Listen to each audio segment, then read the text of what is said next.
Nitwa Yves Mbonyi wa Rubirika wa Ndakiza wa Tomaso wa Rwinikiza wa Sebuharara wa Gasambo wa Muhima, kaba ndi Umuhima w'Abisunga, nkaba umwishwa w'Abega Bakara iwacu ni Butare. Nitwa Olivier Rudagamuhumure, ndi umutwari w'umuhavu, umwishwa w'abasinzira w'abashuri. Ruguru iwacu ni ku Ndondo mu Marungu.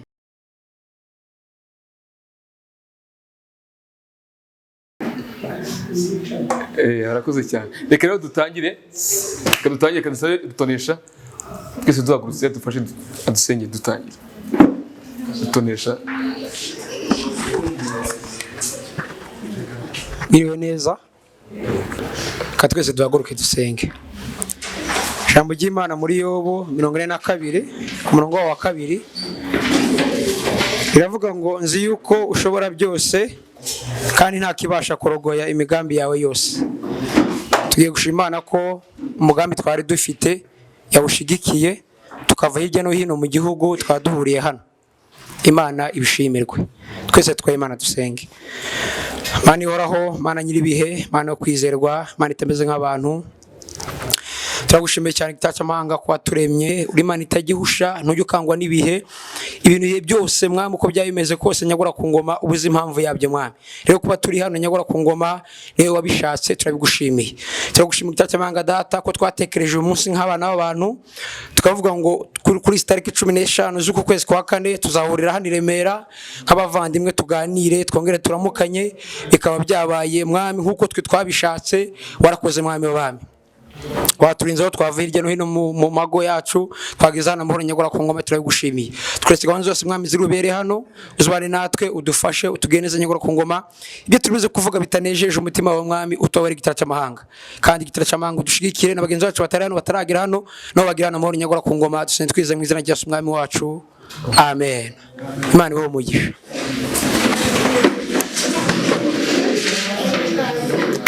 Tonesha nakoze, Imana imuhe umugisha. Reka nsabe grand frère tambuke imbere cyane kabutiza.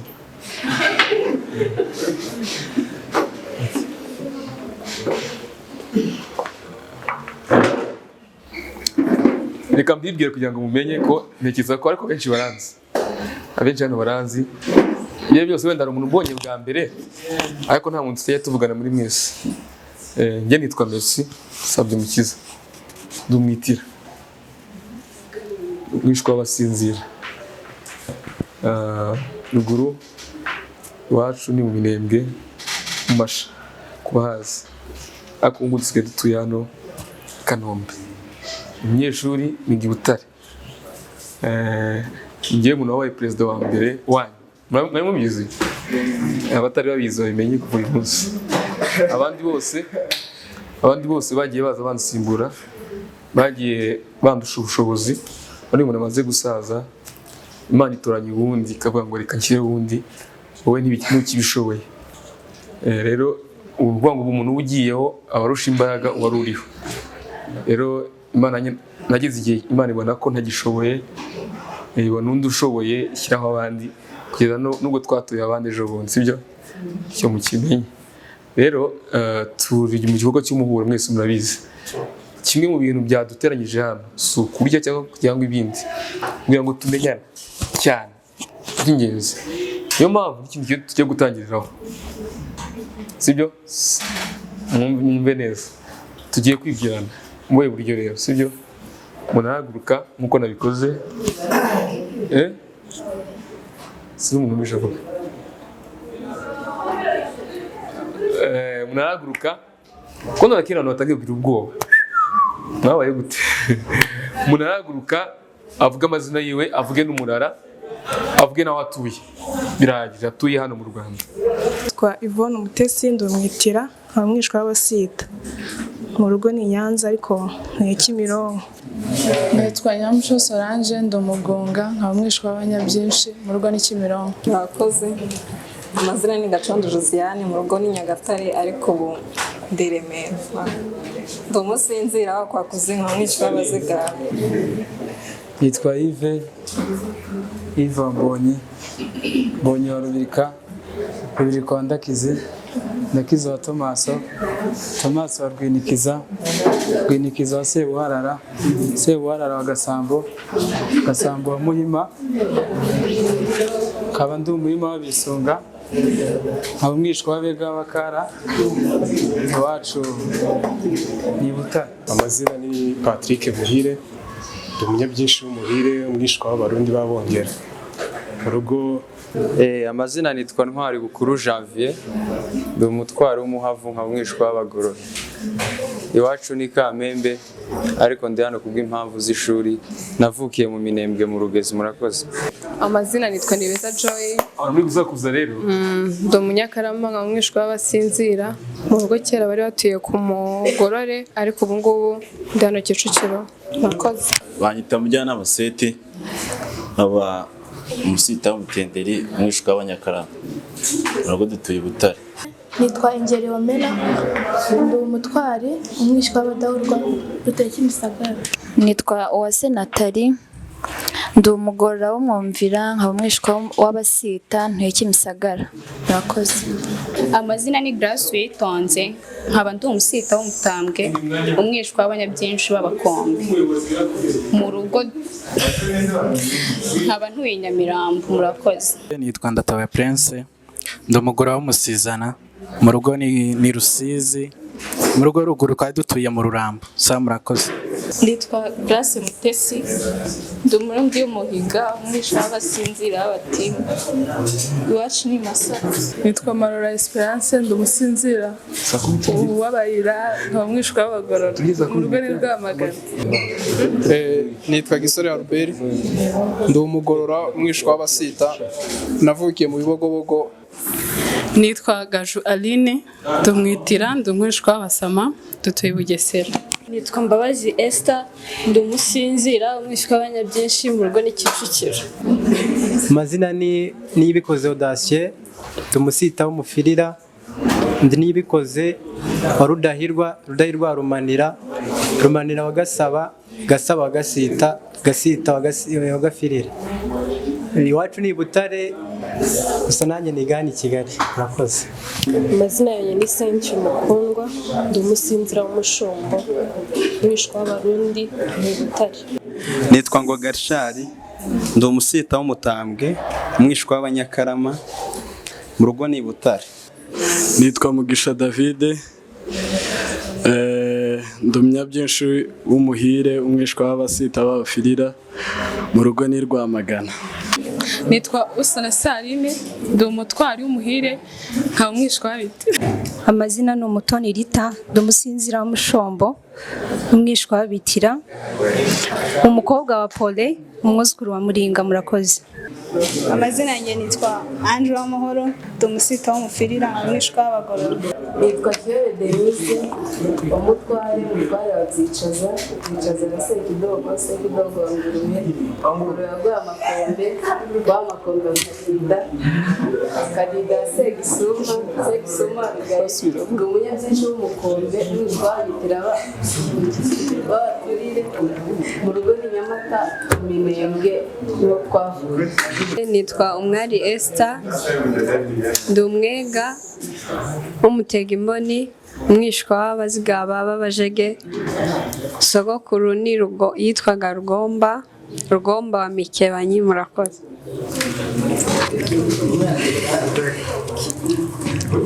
Murakoze. Nitwa Olivier Rudagamuhumure, ndi umutwari w'Umuhavu, umwishwa w'Abasinzira b'Abashuri, ruguru iwacu ni ku Ndondo mu Marungu, ubu tubi Muhanga ariko niga ni Kigali niho mba. Murakoze. Nitwa Freddy, murakoze. Nanjye nitwa Ukiarine.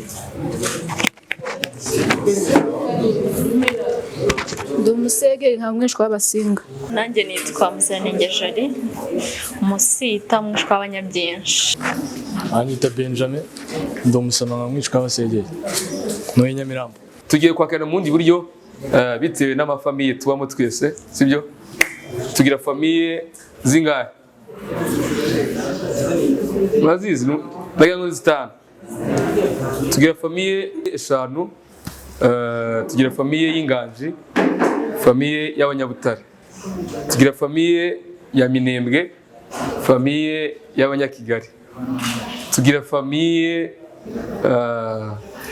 yo ku Ndondo, famiye y'abantu b'Igisenyi, Rusizi muri West, tugira famiye y'Imirimba, abantu baba muri East, Nyamata, za Nyagatare n'ahandi. Tugira na famiye ya Mibunda. Reka rero nsabe abantu baba muri famiye ya Minembwe bahaguruke tubakire. Famiye Minembwe, abantu b'Abanyakigali mwese bahaguruke. Abantu batuye i Kigali.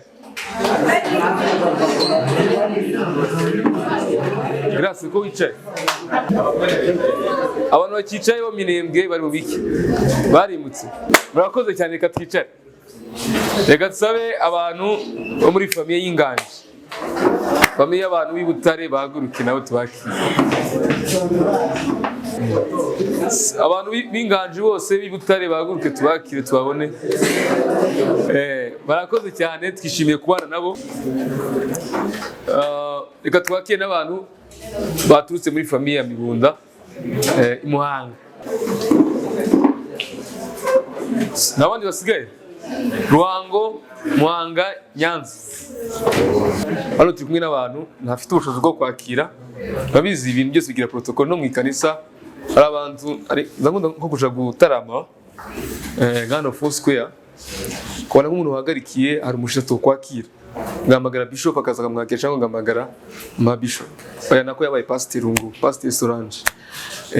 None ngiye kwakira president wacu Sankara uriho atwakiriye abashitsi bari muri twebwe. Nishimiye kubana namwe uyu munsi. Maze iminsi ndi president kuri WhatsApp, kuri SMS. Uyu munsi mbaje imbere none ngo ndikumva ko ndi president neza. Imana ishimwe. Abavuye mu mafamiye atandukanye twishimiye kubana namwe uyu munsi. Hanyuma y'ibyo ngibyo dufite abantu b'abashitsi kandi b'ingenzi bari buze kudutaramisha uyu munsi, sibyo? Abantu badakunda igitaramo uyu munsi muraza kugikunda. Niyo mpamvu tugiye kubasaba bagatambuka ngaha bakatwibwira. Nitwa Ndakize Eric, ndi umuhiga mwishwa w'abanyabyinshi b'Abagigi mu nzu y'abahizi. Imuhira ni mu Mikenke ariko ubu turi hano Kimironko. Nabaye mu isoko y'Ibutare kuva 2016 kugera 2021 kubera nyine na Covid haje mu mwaka w'inyongera. Nabaye perezida wayo, nari nshinzwemo na culture umwaka umwe. Ni ibintu nk'ibyo nyine. Amazina nitwa Kabatiza Simeo, ndi umusinzira w'umukwakuzi ba Muyomba n'Abagorora. Mu rugo ni Rubavu, ndi i Kigali kubw'impamvu z'imirimo. Imana iduha n'umugisha. Nari perezida w'isoko y'Ibutare 2019 2020.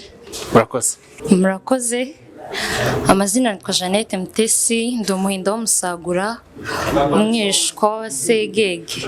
Mu rugo ni Nyamirambo, nanjye niga Ibutare mu wa gatatu. Ndi auditor mu isoko y'Ibutare. Murakoze. Mu isoko nationale ndi secrétaire na comptable. Murakoze.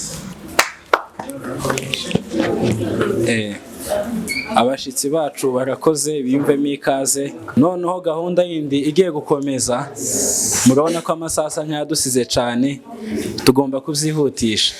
Niyo mpamvu tugiye gusaba abantu bicaye hano bagatambuka ahangaha, ndetse n'indi komite nshasha yo abantu bose muri komite nshyashya muri kandi komite imwe ngiye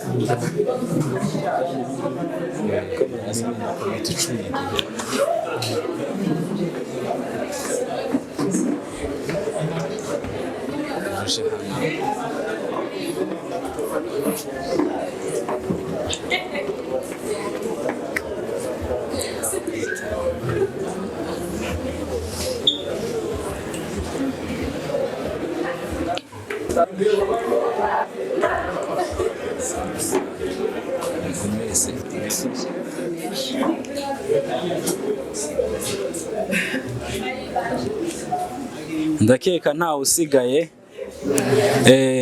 Nk'uko mubibona aba ngaba nibo dutoye uyu mwaka, twabatoye ku wa 4 tariki 13 kugira ngo bazatuyobore uyu mwaka ndetse kugeza no mu wundi tugiye gukurikiramo wa 2024.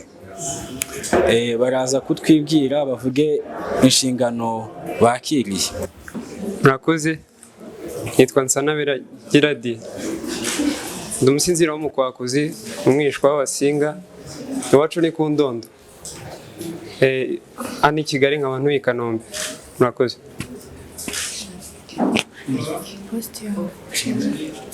Posti yanjye murabizi ndi perezida. Nitwa Nahorandrada, ndi umudahugwa w'umukiko, umwishwa w'abanyabyinshi b'abazigura. Ducumbitse i Nyamirambo, ruguru twabaga mu Turambo, ndi vice president. Poste mwantoreye nako nabaye umwami n'igitaramo nabuze umusimbura kandi nivyo nifuza. Ndi umunyabyinshi w'umukombe, umwishwa w'abitira b'abaturire, mu rugo ni Nyamata, nshinzwe igitaramo hamwe na rutonesha, tuzajyana mu mwuka. Murakoze, amazina ni Rita, poste yanjye na affaires sociales. Murakoze, amazina ni Ange, poste yanjye ndi auditor Isooko. Murakoze. Nanjye nabibwiye ndagira ngo amazina ni Mugisha David. Nanje nige Butare, ndi ministeri wa Karaca Butare. Na hano bantoreye Wazire na Karica. Murakoze, amazina ni Josiane. Kuri poste bakaba barantoreye Karica, nkaba nungirije fatanyije na David. Mirani yanjye ni umusinzira umwishwa w'abazigaba.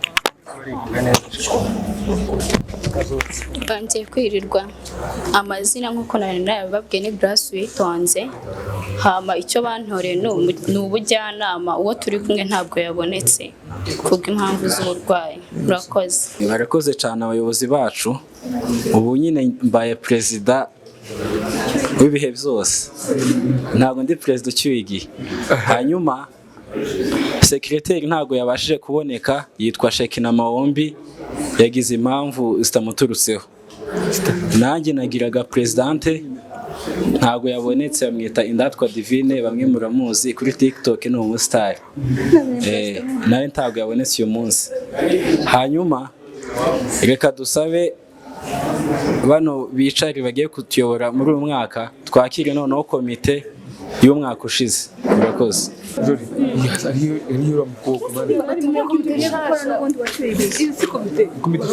Twavuze ngo abantu bo muri komite y'umwaka ushize mutambuke. Amagambo yari takaramo yumvikanamo yose ari hano. Duhira izina ry'Imana. Kambara n'ibyo ngize mwana.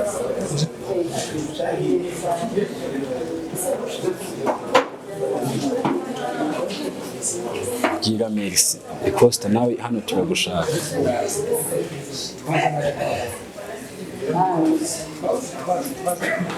David yarashinze iki? Arica ntagasha. Merci nawe urimo harya. Murakoze. Isoko yemwe mureke tubane dukoresha amasaha neza.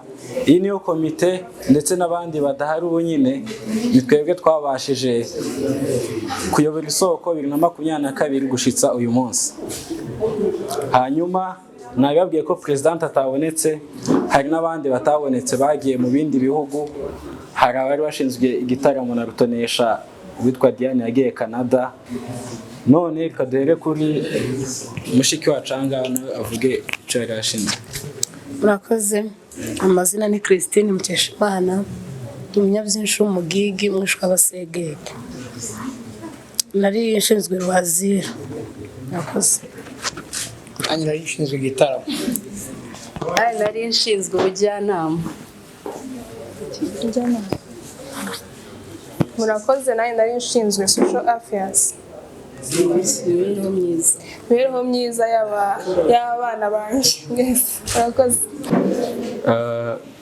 Komite z'ikivunanye nashaka gutera comment imwe gusa, gushimana ku bintu bajya bakora nyine.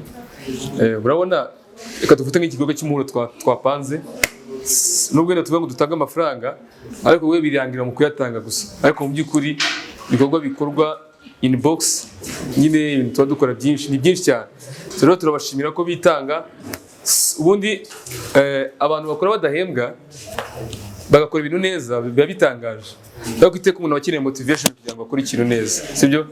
Rero iyo umuntu akora utamuhemba nta kintu umwongerera, ariko kugira ngo gusa nyine akorere umuryango kandi akabikora neza, nabo gushimirwa. Rero turabashimira cyane ku bwitange bwabo.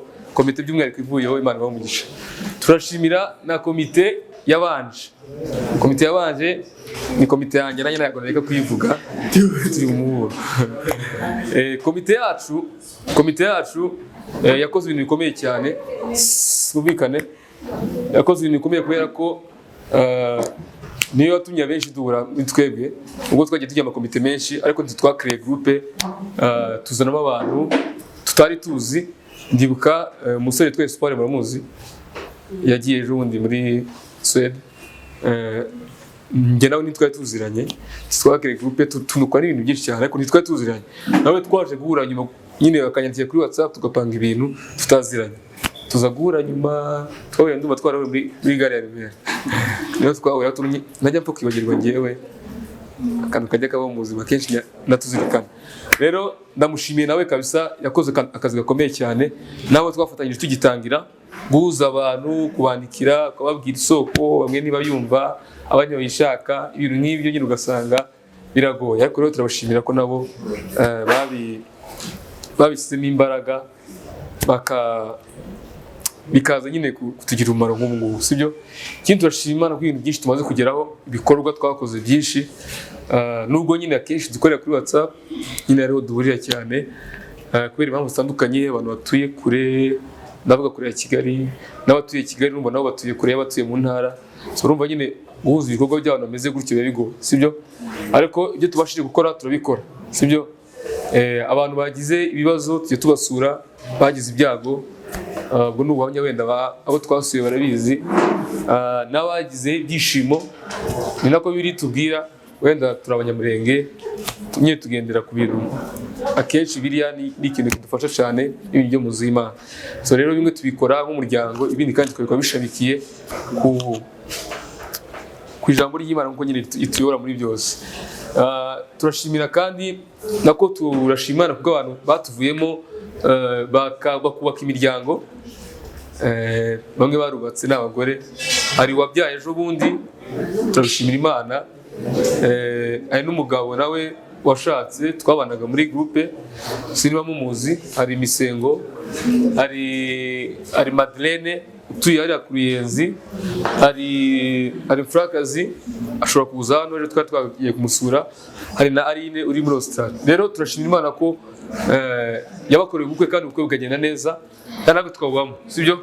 Ntabwo tugira ubushobozi bwinshi bwo kuvuga ngo turatanga inka cyangwa se turafata nka shaje ikintu gikomeye cyane, ariko ubu ikintu gikomeye, ikintu gito dukora kiba ari cyiza. Ejo natanga twageze kwa Frakazi, ejo usanga ushize dukora tumutwerera mu bukwe, twatanze amafaranga menshi cyane, twaguzemo igitenge, tukora n'imitako yo mu rugo. Nageze iwabo ejo ndatangara, nsanga ya mitako yacu yombi iri muri salo. Nicyo kintu cyanshimishije. Igitenge wenda sinanakirwa n'ibara ryacyo, sinzi niba zanacambara, ariko Niki yari yambaye yari ari kugikorana rero urumva nyine ni utuntu turi simple cyane dukora ariko nyine dufite simbole nyine nziza nyine bitewe n'ubushobozi tugifite bukeya ariko nyine biradufasha. Ikindi ubwo ndikubwira nk'abantu abashyitsi bacu wenda batazi ibyo dukora kugira ngo babimenye n'ibindi bikorwa tujye dukora. Mwumvishe ko muri komite harimo abashinzwe umuco n'ibindi, rero dufata umwanya tugatumira abantu bakuru bacu bakaza bakatuganiriza ku muco, bakatuganiriza ku mateka, kubabyibuka. Rero nabyo ni ibyo dukora kandi bikadufasha cyane ko abenshi bavukiye ino nyine tuzi ibintu byinshi, ariko burya iyo tuganiriye n'abantu bakuru bakatubwira bakatwigisha bakaduha umurongo nyine tukwiye kugenderamo biradufasha cyane, sibyo? Abantu ndi gusakuza turaserera, sibyo? Ntabwiye ngo ndababwira nabi, nabyo ndabizi. Rero mube tayari, umbwira nabi ntandebe nabi, andebe neza. Rero icyo nashaka kubabwira nuko nyine ibintu dukora nyine biba byoroshye mu buryo bufatika ariko bikomeye cyane, ikintu kinini cyane. Ikindi nshaka kuvuga igikorwa twakoze ejo bundi cyo gucreate indi groupe kandi y'abana bari inyuma yacu. Murabizi ko twebwe promotion yacu izi groupe tuzikora bitewe na promotion irangiye secondaire, niko tugenda tubikora. Ndakize ndaganzo nimubwira urabizi sizo ndaki. Hanyuma twakoze indi groupe rero y'abana barangije inyuma yacu, turafasha mu buryo butandukanye, nabo barahura twumvikane, nabo bajya bakora ibikorwa bitandukanye nk'ibyo twakoze, tukabaha umurongo nyine natwe tugenderamo kugira ngo nabo bazagere kure nyine. Ngiye kwakira rero umushyitsi waje yaturutse muri iyo soko y'abarumuna bacu, babeze ko yegerana imbere n'amashini mukomeye.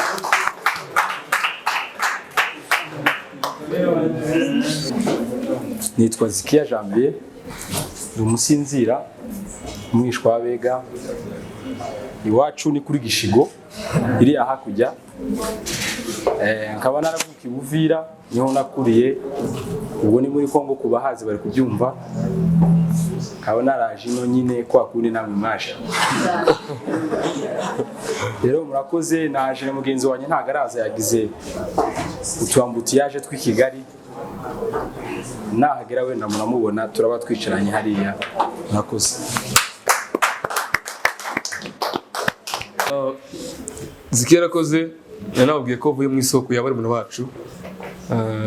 Nabo bari gukora ibintu bikomeye cyane bitoroshe. Rero turabashimira wowe na komite yiwe. Perezida wabo ntabwo abashije kuboneka, Zikia nawe ni umuyobozi mukuru muri bo. Rero Imana imugisha ko nawe yabonetse hano, sibyo? Mu kanya gato turagira uko tukemura ibibazo bamwe bafite, bamwe baje bafite n'abandi bagiriye hano, cyangwa n'abahuye n'imbeho ikagira ikibazo mu nda n'ibindi ariko tugiye kuba dukora ibindi bintu, sibyo, kugira ngo tuze kubigeramo turi tayari, sibyo? Kwakira abantu muri komite nshyashya bari hano imbere, ariko ndakira perezida na presidente na vice president. Na vice president kuri batatu bicaye hano imbere, komite nshyashya bose. Muzambe ndagira ngo ariko babibwiye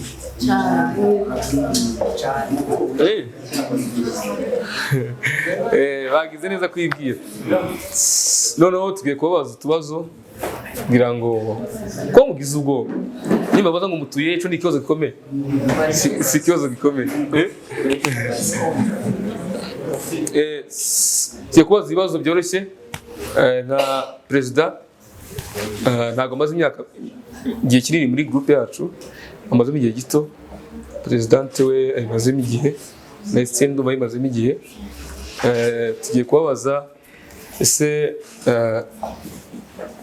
groupe yacu bikigeramo wenda nkaho uje mu vuba wabibonye gute? N'igihe kinigeze kumarira mu gihe gito, mbese ugiye kudushushanyiriza ubuzima bwawe mbere kuyizamo n'ubuzima bwawe nyuma yo kwigezeho. Buri wese yasubizwa ikibazo. Ikindi kibazo muragerageza kutubwira ibyo mujya mubona bitagenda mufite kuzadukemurira, sibyo? Nta bintu nubwo komite yavuyeho yakoze neza, ariko byose ari ukuntu bo batayibonye neza wenda mu buryo bumwe cyangwa ubundi, mu nguni zimwe cyangwa izindi. Ubwo tugiye kubakira buri wese akoreshe igihe ashaka, wakoresha amasegonda 5 nta kibazo kirimo, upfa kuvuga ibyo ugomba kuvuga. Barakoze cyane. Murakoze. Chairman arakoze, merci.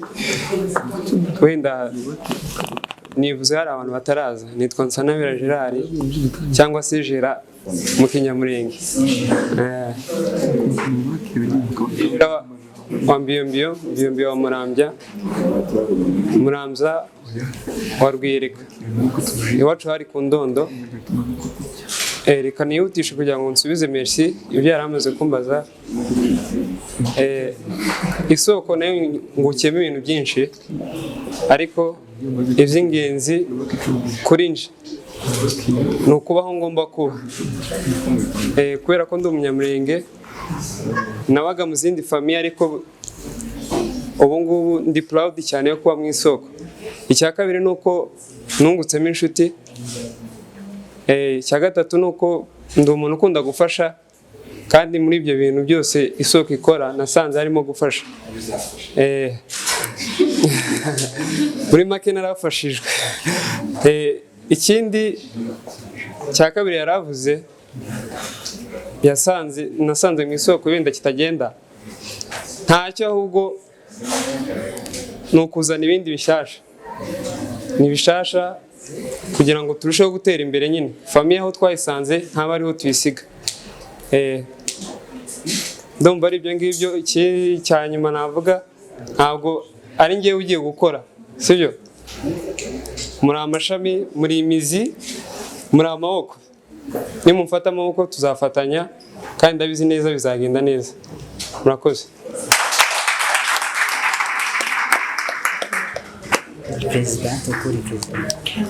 Murakoze kumpa ijambo. Ngira ngo mwese nabibwiye mbere.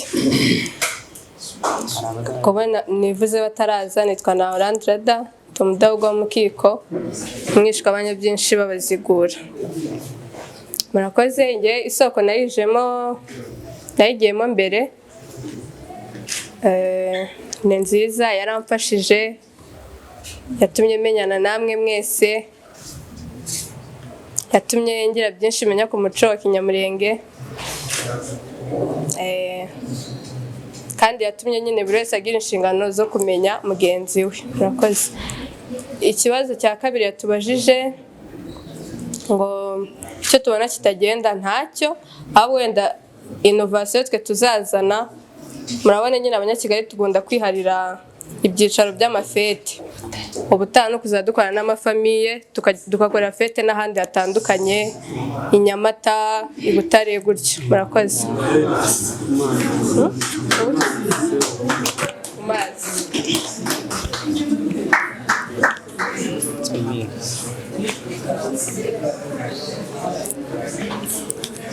Murakoze.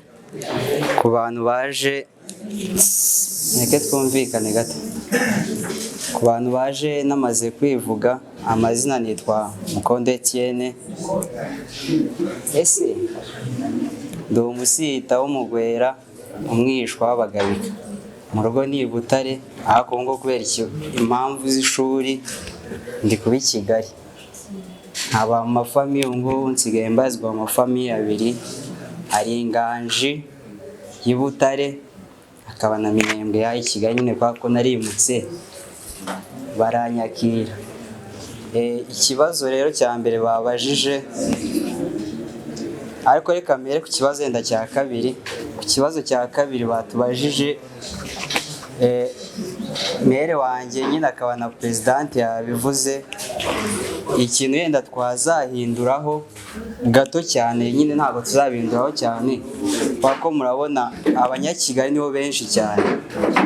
Ntabwo twafata abanyakigali ngo tubajyane yenda za Huye, za hehe, ariko tuzagerageza dushyiremo hagati yenda nka Muhanga, ako kantu yenda ko tuzagerageza kugakoraho.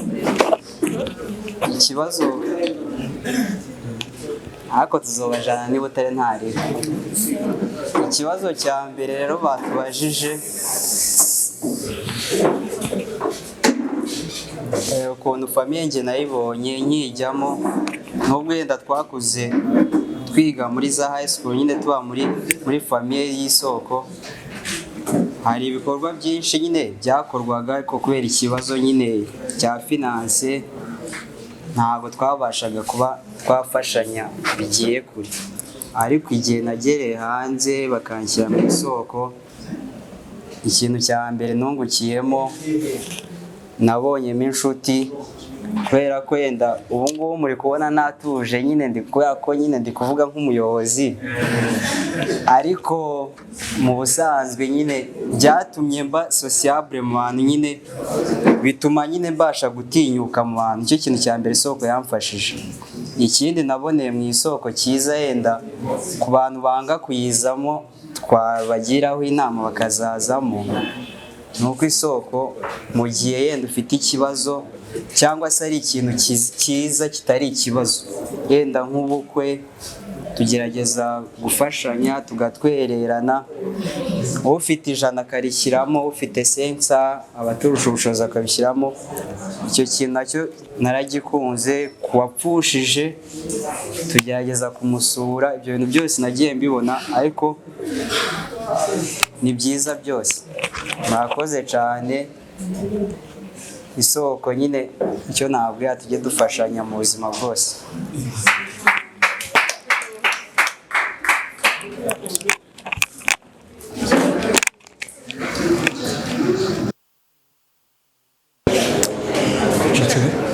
Barakoze cyane, Imana ibahe umugisha.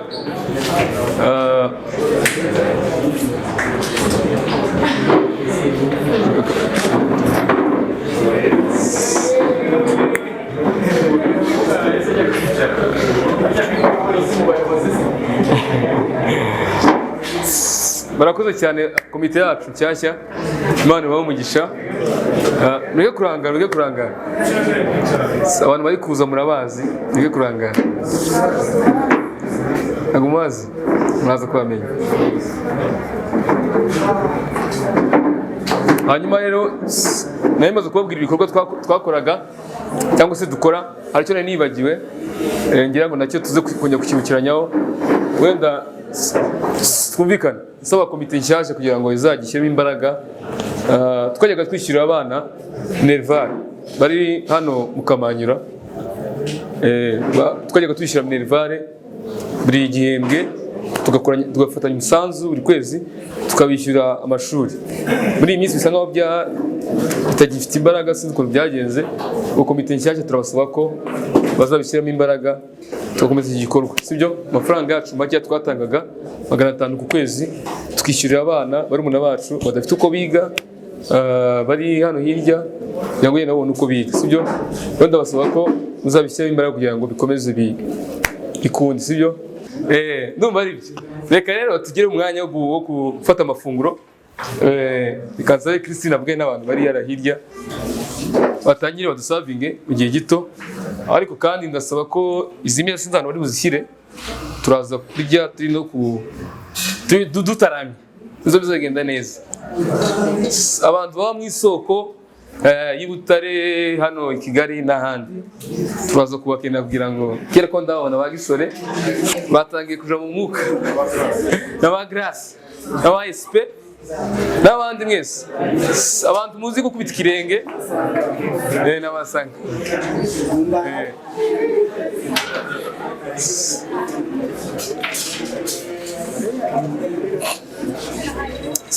Tukiri aho mu gihe Christine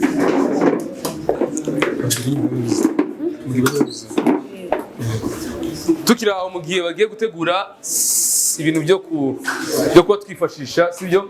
Kugira ngo nyine dukomeze tube stable. Ngiye kwakira Perezida Sankara wavuyeho, sibyo? Wavuyeho. Agiye kuba tubwira mu by'ukuri tugira ibikorwa byinshi cyane, ariko hari abantu tubonamo cyane tugira amafamiye menshi ariko hari famiye ziruta izindi sibyo zikora cyane kuruta izindi simvuze ko ziruta izindi agerageza kudukorera iyo overview atubwire abantu nawe ajya abona nka perezida waruvuyeho bari outstanding bakora ibintu by'ibikorwa biravuga ngo uwo gushimwa gire gute ashimwe n'uwicubahiro azagihabwa biratisha ku ruhande reka rero twakire Sankaraze mutange museve abantu nta kibazo mu gihe bari kujya kurasenya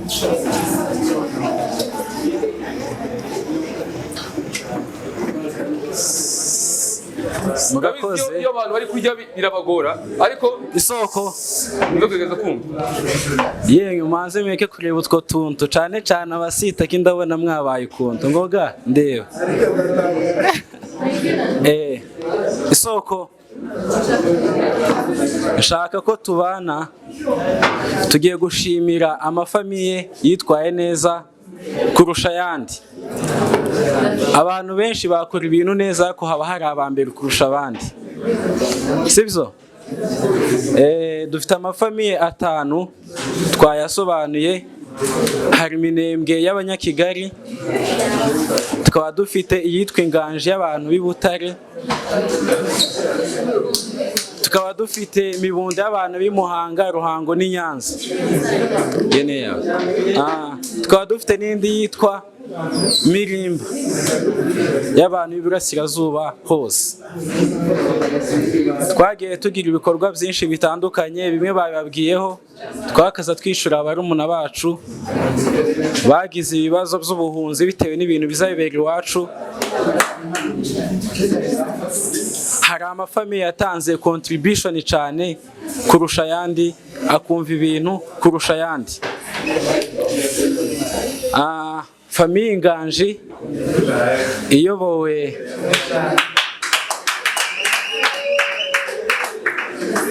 na Ngoga Richard ndetse na Mukundwa Cynthia nabasaba ko batambuka imbere mwebwe babiri pere wabo na mere bazi imbere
niseruka ikagogoza imurike kaboro bona kagoye kose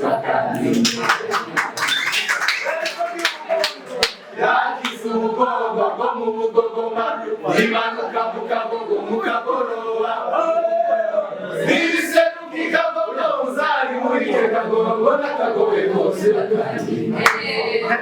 insinda Rwanda ikayemewe na Rwanda irarubaraza barariyoba rumbe runzarire imvumbi ngoma z'impundu zaricura n'ikaramusi yarengera n'imurenge iracamika kumurenge rumbe z'ibicuriyo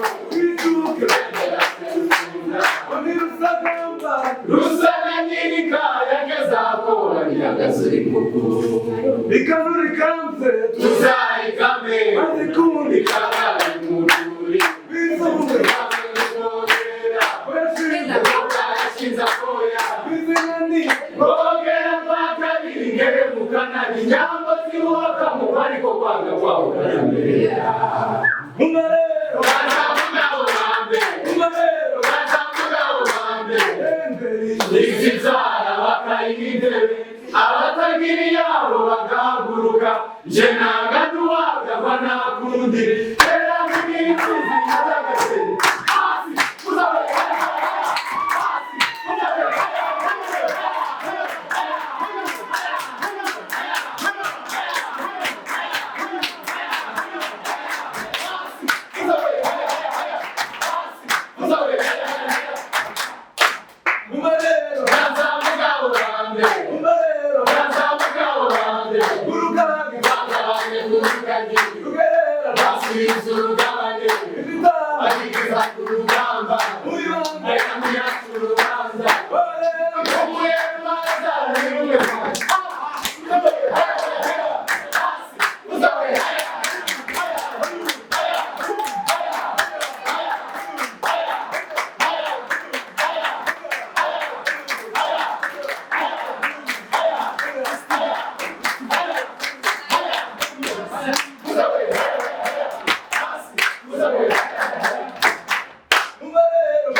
Yes, ikaze nshuti bakunzi ba REINE TV.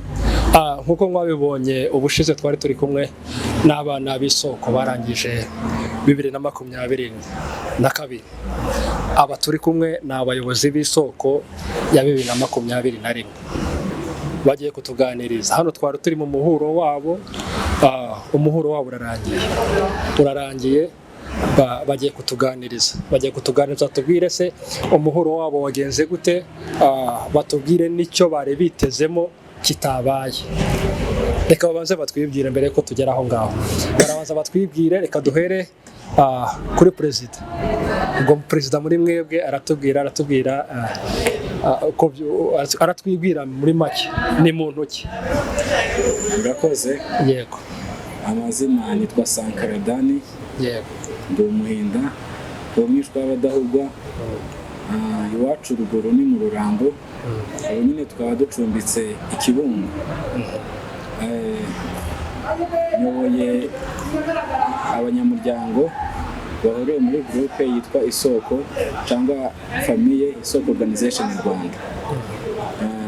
Nayoboye 2022 kugeza 2023.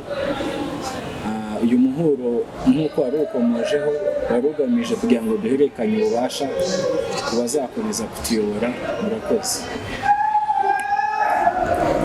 Yes, twakomeza.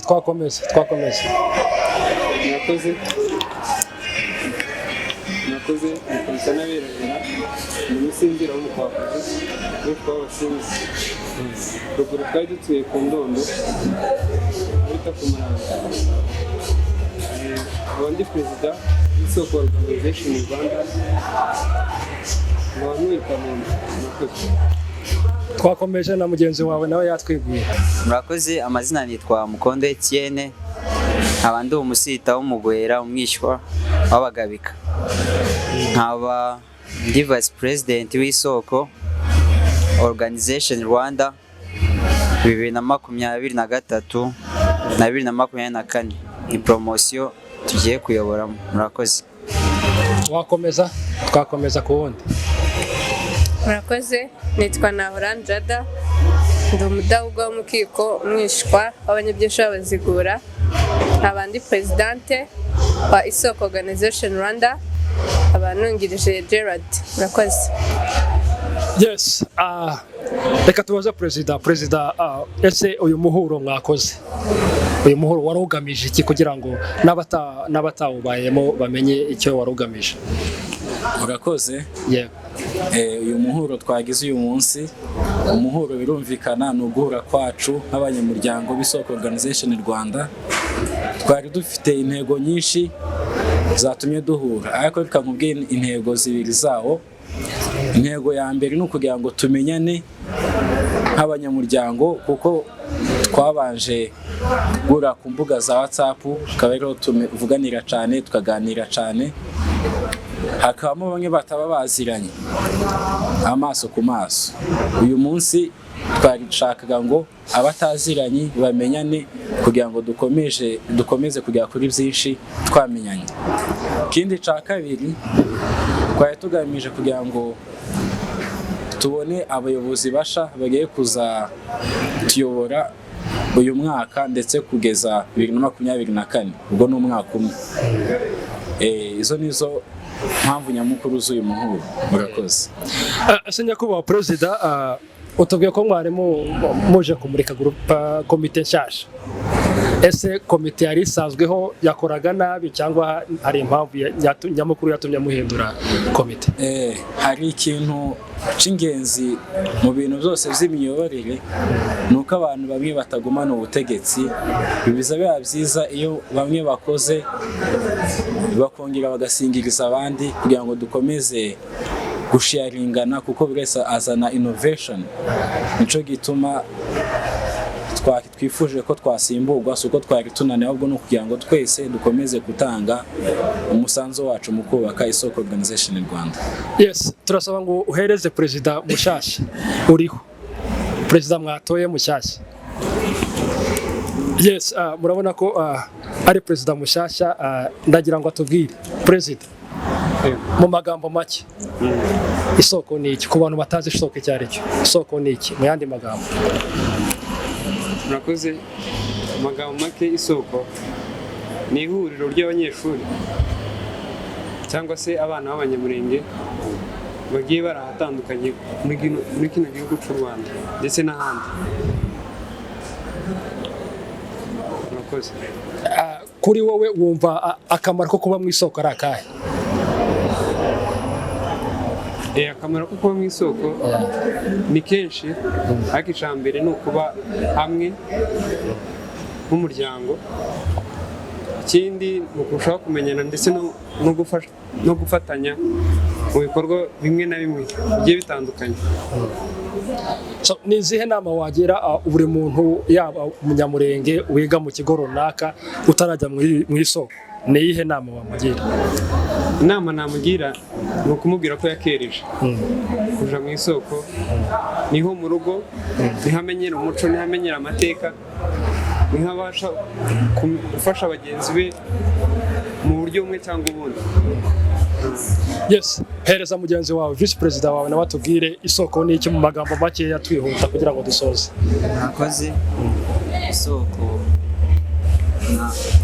Murakoze. Isoko mbyumva ni ahantu cyangwa se n'umuryango, urubyiruko cyangwa se abanyamurenge muri rusange bahurira kugira ngo bagire bimwe bagenda bamenyera muri iyo famiye y'isoko, babasha kuba bamenya amateka cyangwa se bimwe ku byaranze umuco nyamurenge, gufatikanya nyine kumenya amateka y'abanyamurenge.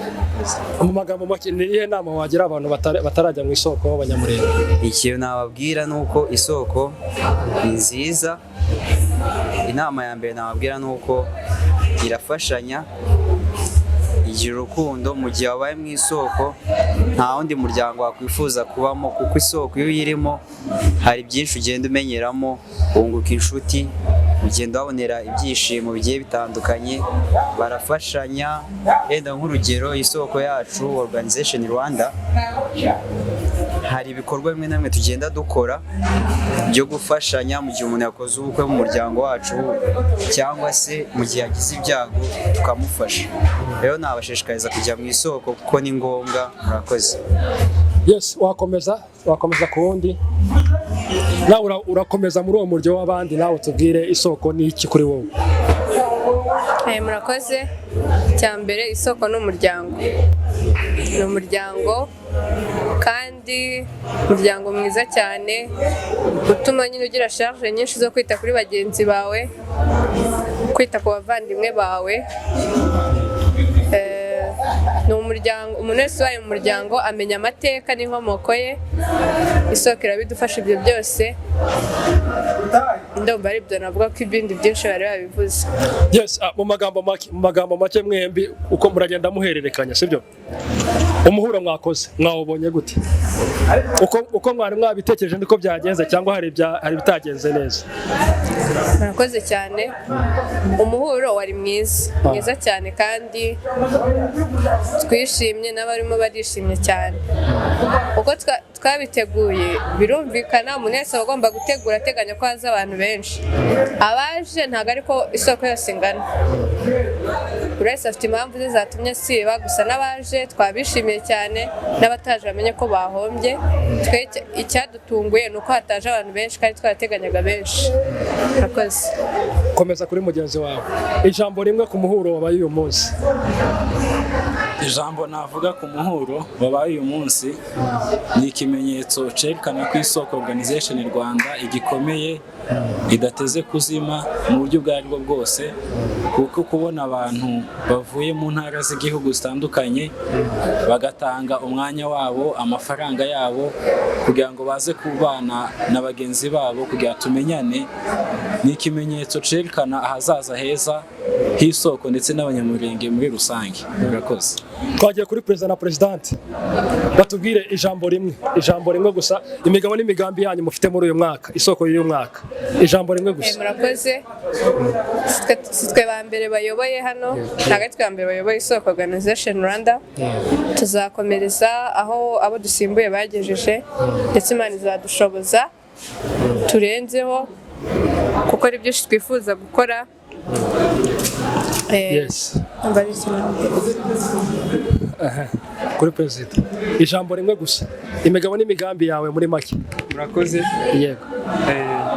Sinava ngo nzakora ibi n'ibi gusa icambere ni ugusigasira ibyagezweho ndetse tugaharanira iterambere. Hakaba Mirimba yakoze umuhuro n'Iburasirazuba, hakaba Mibunda ni mu majyepfo, i Nyanza, Ruhango na Muhanga nabo bakoze umuhuro kuko bafite abayoboyeyo peri na meri.